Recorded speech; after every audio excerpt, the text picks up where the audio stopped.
I'm Emma Hammett from firstaidforpets.net, and today I'm going to talk to you about when you actually need a vet. When should you get in touch with them and when do you need them quickly? So when might your pet be seriously ill or seriously hurt? How do you know?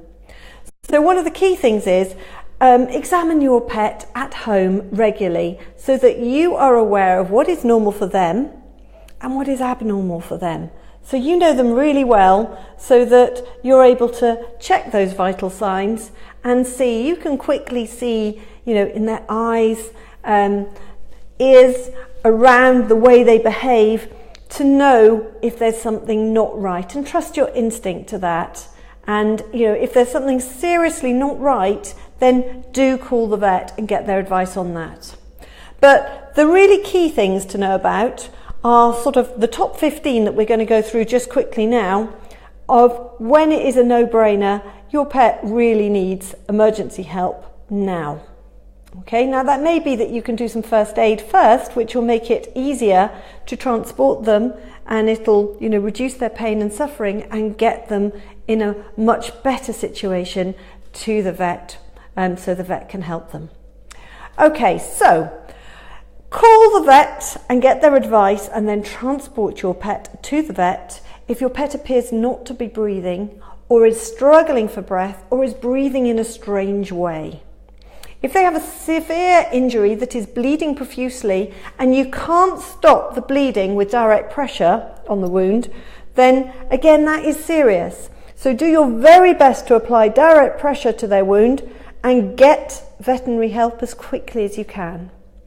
If they're unconscious or unaware of what's going on around them, then you need to get a way to safely transport them to the vet so they can help. And if they're having a severe allergic reaction, again, it's really important that you get secondary help fast. If they're burnt and their skin is visibly damaged or blistered, they need to be seen by a vet. For minor burns, you can treat them under cool running water. For a major burn, they need to be treated and transported to a vet quickly. If they've fallen from a height, they've been hit by something travelling at speed, like a car, or they've been hit with force, they need to be seen by a vet. Be aware of spinal injuries, so be very careful how you transport them. You might like to use something like a parcel shelf, for example, in the car, in order to transport them that way, as a stretcher. If you suspect they may have ingested antifreeze, rat poison, or any other poisonous substance, again, always get them seen, even if they're not showing any signs and symptoms. If they've got some sort of severe abdominal pain, a bloated stomach, they're trying to vomit and they're bringing up white foam, this could be a sign of bloat, which is very, very serious. Gastric dilation volvulus, GDV, and they need to be seen quickly. That's serious. If they've got an extremely high or low temperature, they've got an eye injury, again, get them seen. And all bite wounds, once you have cleaned and dressed them as well, they do need to be checked, cleaned and dressed by a vet.